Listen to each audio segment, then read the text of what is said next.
Então, meu povo, vamos falar agora sobre lentes esféricas. Bom, as lentes estão presentes aí no nosso dia a dia, em qualquer instrumento óptico. Você pega aqui um óculos desse, a gente tem uma lente. E não importa se o teu problema é miopia, hipermetropia ou astigmatismo, como é o meu caso. Você vai usar um microscópio ou um telescópio, vai usar um binóculo. Em todos esses casos, você está usando também uma lente, que a gente chama de lente esférica.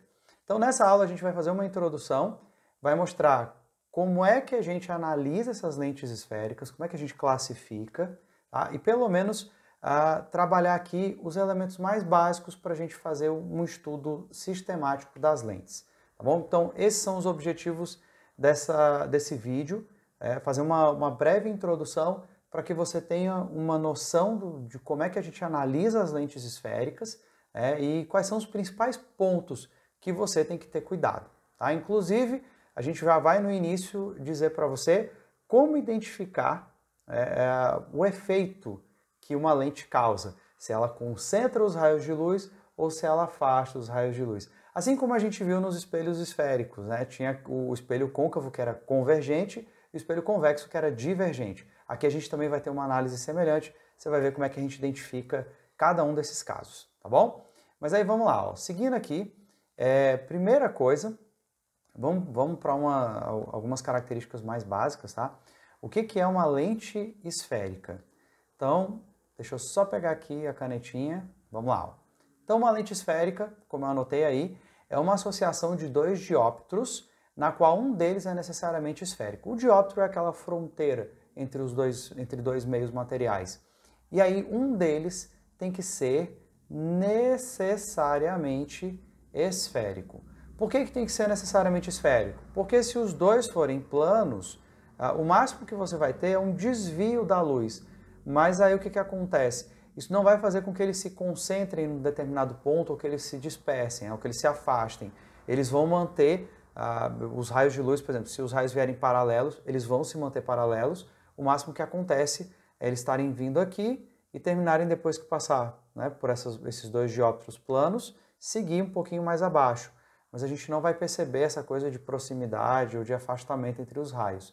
É só um pequeno desvio, mas o desvio é o mesmo para todo mundo. E aí, por isso, há necessidade que um deles, pelo menos, seja esférico, porque aí vai dar esse efeito de ou concentrar ou de afastar os raios de luz, certo? O outro lado aí tanto faz, pode ser esférico ou plano, mas pelo menos um deles tem que ser esférico para dar o efeito da lente, tá? E aí nós temos algumas características das lentes esféricas. Nós temos aqui, primeiro, 3 meios homogêneos e transparentes. Essa necessidade de ser homogêneo e transparente é para que a luz se propague em linha reta. Né? Os meios são separados por superfícies esféricas ou planas. E aí a gente já citou que pelo menos uma delas precisa ser esférica. Mas normalmente esses meios que eu chamo aqui de 1 e 3 são os mesmos. Como por exemplo o caso de uma lente dessa. Na frente da lente do óculos e atrás da lente do óculos você tem o ar. Então, normalmente, esses meios ímpares aí que estão marcados são os mesmos. O que muda normalmente é esse meio 2 aqui do meio. Tá? O meio 2 costuma ter um índice de refração maior que os demais, normalmente é o vidro. É o caso mais comum, é o que a gente usa corriqueiramente. Você vai para os equipamentos que eu citei há pouco, um binóculo, um telescópio, um óculos. Bom, instrumentos ópticos em geral, as lentes costumam ser de vidro, e o meio material externo costuma ser o ar. Né? Então, essa é a situação mais básica, mas aqui eu quero fazer, daqui a pouco eu vou fazer uma ressalva às situações inversas que costumam aparecer em problemas de física. Então é bom você ter um pouquinho de atenção, tá bom? Mas antes disso, eu quero trazer aqui rapidamente a nomenclatura. Aí é a hora que é bom eu sair aqui, porque eu estou na frente do desenho que eu fiz. Deixa eu dar uma desaparecida aqui, para mostrar para vocês qual é o esquema. Gente, nomenclatura é o seguinte, nós temos 6 tipos de lentes esféricas, está marcado bem aqui, ó. E como é que nós damos os nomes dessas lentes? Bom, primeiro a gente vai analisar qual das faces tem maior raio de curvatura, depois a gente vai ver qual das faces tem menor raio. Então a gente cita o maior raio, depois o menor raio. Por exemplo, aqui a gente tem, ó, essas duas que eu desenhei aqui no canto, tá bom? A gente tem a côncavo-convexa, primeiro você cita de maior raio de curvatura, depois a de menor raio, e depois nós temos a convexo-côncava. A face côncava é essa daqui, a face convexa, essa de fora, tá? Face côncava, face convexa. Então você vai sempre ver aquela que tem maior raio, certo? A que tem maior raio é a que você cita primeiro. Então na côncavo-convexa, a parte côncava tem maior raio que a convexa, por isso que a gente cita primeiro, e nessa segunda, a convexo-côncava, a face convexa, essa bem aqui que eu estou destacando com marca-texto, tem maior raio do que a côncava, por isso o nome dela vem primeiro. Bom, só que aí o que acontece? Nós temos casos como esse daqui que eu vou citar, ó, a biconvexa e a bicôncava, que nós temos duas faces iguais, ou duas faces convexas ou duas faces côncavas. Então, para isso, a gente usa o prefixo bi. São duas faces convexas, biconvexa, duas faces côncavas, bicôncava. E aí tem outros dois casos, que são esses que eu ainda não marquei, onde uma das faces é plana. Então, nesses casos, a gente fala plano primeiro. Então, essa primeira aqui é a plano convexa e essa última aqui é a plano côncava. Bom? Mas aí, gente, essa nomenclatura, né, é bom que você saiba, tá? É importante que você entenda como é que a gente faz essas definições. No entanto, o que é mais importante aqui? O mais importante é você identificar a borda da lente.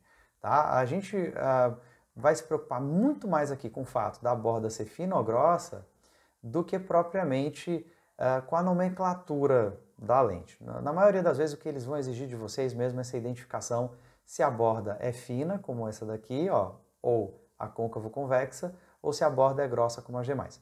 Como é que eu sei que a borda é fina e a borda é grossa? É só você comparar a região central com os extremos. Se os extremos forem mais finos que a região central, é borda fina, como essas que eu marquei aí a parte de cima, como a biconvexa, a plano convexa e a côncavo convexa que eu estou cobrindo um pouco aqui. Já as outras, você vai notar que a parte da borda é mais grossa, a medida é maior do que a parte central. Então esses casos são casos que a gente chama de borda grossa, tá bom? E a questão de ser convergente e divergente, né, de concentrar ou de afastar os raios de luz, vai estar justamente associada a essa questão da borda. Por isso que é o ponto mais importante até do que essa questão da nomenclatura em si. Então veja só, gente, como é que é o comportamento óptico das lentes esféricas?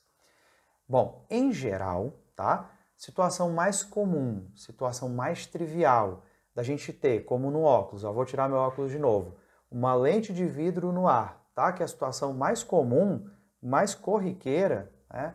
Onde você tem o índice de refração da lente, vou destacar aqui, ó, o índice de refração da lente maior que o índice de refração do meio, a lente é mais refringente, tá? O que nós vamos fazer? Como é que a gente vai classificar de modo geral? Borda fina é convergente, borda grossa é divergente, tá bom? Isso aqui é o que vai funcionar para a maioria dos casos. Então, olha só, você tem a borda fina, tá? Como você está vendo aqui no esquema do lado, que eu estou destacando para vocês. Olha como é que são os raios de luz. Ó, os raios vêm paralelos. Aqui a gente vai ter um eixo principal de novo, tá? Do mesmo jeito que a gente tinha nos espelhos esféricos. Então, os raios vêm paralelos a esse eixo principal. Veja que eles vão ser desviados, mas eles vão se concentrar aqui nessa região que a gente também vai chamar de foco. Já nas lentes divergentes, olha só, você tem aqui uma borda grossa, e aí olha o que acontece com os raios de luz. Eles vão se afastar um pouco mais, eles vêm paralelos também, mas eles vão se afastar. E aí, do mesmo jeito como a gente fazia nos espelhos convexos, a gente vai fazer uma projeção do raio, e aí eles parecem que vêm daqui. Então aqui nós vamos ter um foco também, tá? Aqui também é um foco, aqui é outro. A diferença, e aí eu já vou adiantar para vocês, é que como esse primeiro foco aqui, ó, é formado pelos próprios raios de luz, nós vamos dizer que ele é um foco real. Já esse outro que a gente formou, a gente identificou por uma projeção dos raios, aí nós vamos chamá-lo de virtual. Como é que seria um esquema bem simples, né? A gente não vai, nas questões, desenhar as lentes bonitinhas do jeito que vocês estão vendo nesse retângulo aí. Na verdade, a gente vai fazer um esquema mais parecido como isso que está aqui do meu lado, essa parte aqui de baixo, ó, onde você vai ter um eixo principal, né, marcando aqui para vocês, e olha só como a gente representa a lente. A gente bota um traço e bota umas setinhas nas duas extremidades. Eu só quero que você note que a lente convergente, a gente faz isso, ó, a gente bota a seta com a ponta para fora, tanto em cima quanto aqui embaixo. Quando a lente é divergente, a gente bota a ponta ao contrário, ó. Olha só como fica, ó, na divergente, ó. Para indicar o que para você? Para essa ponta da seta parecer uma borda fina na lente convergente E no caso da lente divergente, que está aqui mais pertinho de mim, ela aparentar ser uma borda grossa, certo? É para a gente associar mesmo o desenho, tá bom? Então, essa representação que você tem no retângulo é a mesma coisa que está aqui embaixo, só que aqui embaixo está um pouco mais simples e é o esquema que a gente costuma usar nas questões. Aqui eu quero fazer uma ressalva. E aí deixa eu sair aqui um pouquinho para eu liberar esse espaço e riscar. Gente, pode acontecer o contrário. Por exemplo, tem algumas questões que falam em uma bolha de ar na água, certo? Quando você tem uma bolha de ar na água, o que que acontece? Está aqui a água e você tem uma bolha. Aí o cara vai dizer assim, essa bolha se comporta como uma lente esférica. Aí, gente, o que vai acontecer num caso como esse é exatamente o contrário do comum. Você vai ter que o índice de refração da lente é menor que o índice de refração do meio. No caso, o índice de refração da água é maior que o do ar. E aí, o que nós vamos ter? Nós vamos ter exatamente o contrário do que eu acabei de dizer para vocês. Aí, nesse caso, uma lente de borda fina seria uma lente divergente e uma borda grossa, né? Se fosse uma lente de borda grossa, se essa bolha, por exemplo, fosse considerada uma lente de borda grossa, aí ela seria convergente, tá bom? Então, quando inverter, quando for uma situação atípica como essa, de você ter a lente, o que funciona como lente com índice de refração menor que o do meio, o contrário do comum, aí você inverte tudo isso que eu falei. O que for borda fina passa a ser divergente, borda grossa passa a ser convergente, tá bom? Então, muito cuidado com isso, porque esse é um ponto que há problemas de física de vestibulares aí que costumam chegar nessa discussão, tá bom? Então tenha cuidado, você lembra do padrão que eu apresentei para vocês, e se você vê que é uma situação esquisita, onde a lente não é uma lente tão comum, tá? Ela tem um índice de refração menor, aí você só inverte esse raciocínio, pensa no jeito contrário, que você resolve tranquilamente os problemas. Bom, mais uma coisa aqui, certo? Eu quero só apresentar para vocês, e aí eu já vou encaminhando o final dessa videoaula, alguns elementos que vão ser importantes para você identificar. Já no próximo vídeo a gente vai falar como se formam as imagens, mas antes da gente chegar lá, é bom que você saiba exatamente quais são os pontos, né? O que a gente considera aqui nas lentes. Primeiro, eu já falei sobre o eixo principal, do mesmo jeito como a gente tinha lá nos espelhos planos, aliás, desculpa, nos espelhos esféricos, né? A gente vai ter aqui um eixo principal, só que aí veja só, lembra que nos espelhos a gente tinha o ponto que o espelho tocava, o eixo, a gente chamava de vértice. Aqui na lente, perceba que nós vamos ter dois vértices, né? Olha para esse quadrinho que eu fiz aqui, ó. Você tem aqui esse V1 e V2 em todas as lentes que estão esquematizadas aí. Você tem sempre dois vértices, de uma face e de outra. Só que o que acontece? A gente vai trabalhar aqui, de modo geral, com lentes esféricas delgadas, lentes esféricas muito finas. E aí, nesses casos, nós podemos dizer, como eu coloquei bem aqui em cima de mim, ó, que esses dois vértices costumam ser muito próximos. Tá? E aí, entre eles, nós vamos ter um ponto, tá? O ponto médio, que vai ter uma importância muito grande para nossas análises, que é o que a gente chama de centro óptico. A gente representa pela letra O. Ele fica no meio do caminho entre os dois vértices. E aí, a gente vai considerar aqui que as lentes são tão finas que os vértices ficam praticamente em cima desse centro óptico. E aí, resultado, como você está vendo no esqueminha que eu fiz aqui do lado, ó, vai ser todo mundo igual, ou seja, vai estar todo mundo na mesma posição. Então, do mesmo jeito como no espelho esférico, você marcava lá como vértice o ponto em que o espelho tocava o eixo principal, o ponto do eixo principal onde você tinha um espelho, aqui da mesma maneira a gente vai marcar, mas não o vértice, a gente vai marcar o O, que é o centro óptico. Ele seria um equivalente do vértice.